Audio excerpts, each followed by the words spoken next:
Hi, thanks for coming back. If you watched the first video, I'm going to show you how to make a square tote out of one square piece of fabric, which seems impossible, but it's actually really easy, and I don't know why I didn't think of it before. So you've got your square of fabric, and your tote bag is going to be about 2/3 of this size. What you need to do is take your square and fold it into a triangle. Put a couple of pins in there just to keep it from unfolding. And if I'd bought a larger cutting mat with me and a larger rule, I would have cut this with a rotary cutter diagonally. So you just cut this along the diagonal. Now you want to bear in mind that you are obviously now cutting on the bias on this. So when you come to sew it, try and take a bit of care with how you sew it.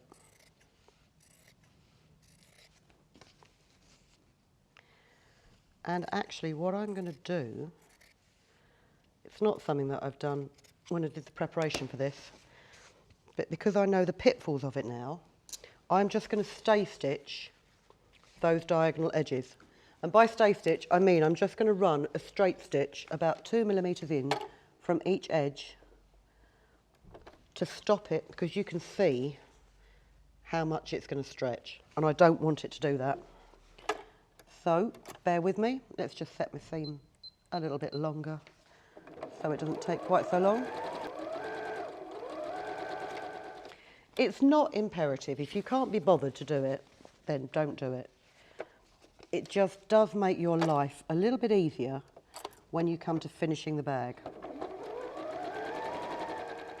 Those stitches there are stopping it stretching too much on the bias. So, you've got your 2 triangles of fabric. Turn one of them upside down, and you're going to join these 2 straight edges.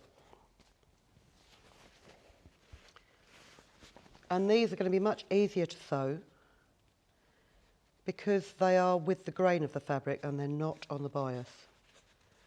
So let's just pin them together. And we'll stitch them with a normal sort of 5 or 6 millimeter or 1/4 inch seam allowance.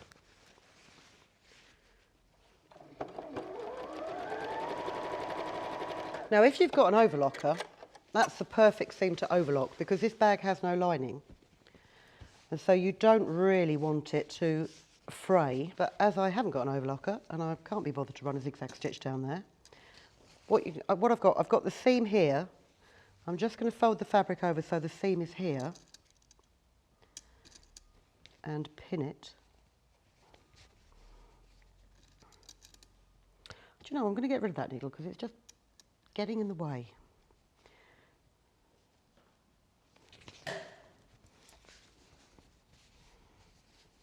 Just check your seam is over on this right hand side.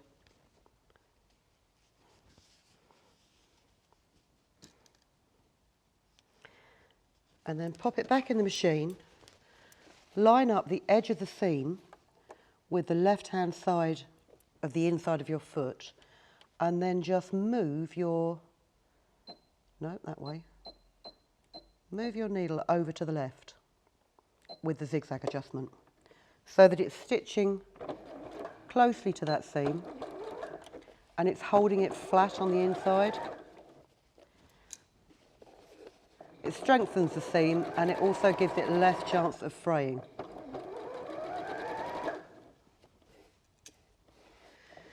So now, as you can see, you've got a parallelogram.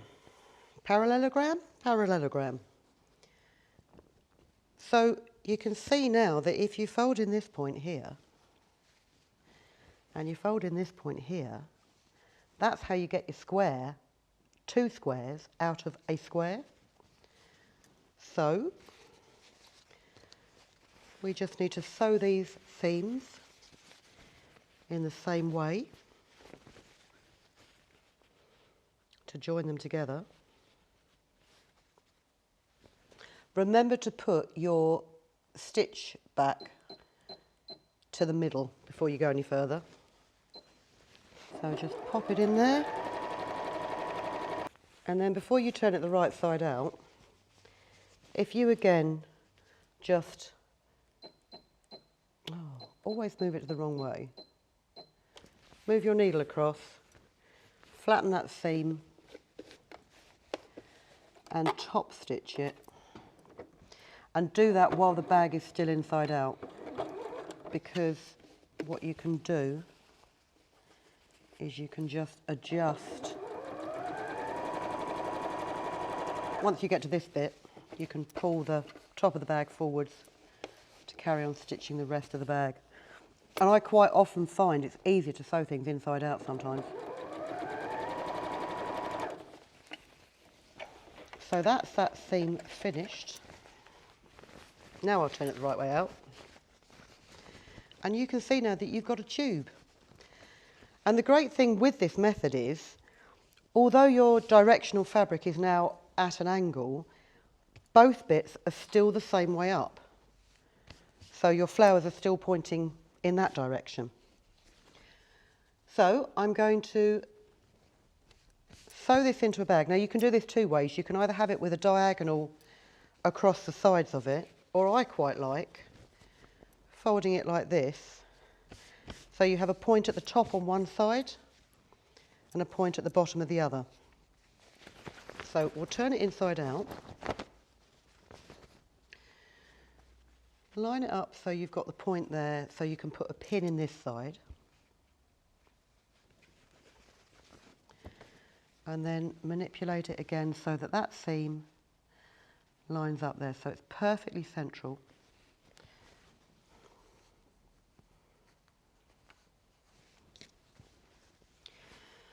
And then if you wish, you could run a French seam along. If you didn't turn it inside out, you could run a French seam along this for a very neat finish. I'm just going to run a straight stitch seam. And at some point I will probably go back and zigzag stitch it. Move your needle back to the middle before you forget. And what you will find as you're doing this is, because you've got that bias on here, but you've sewn your line of stay stitching, it doesn't really want to stay under the foot properly. So just take this slowly.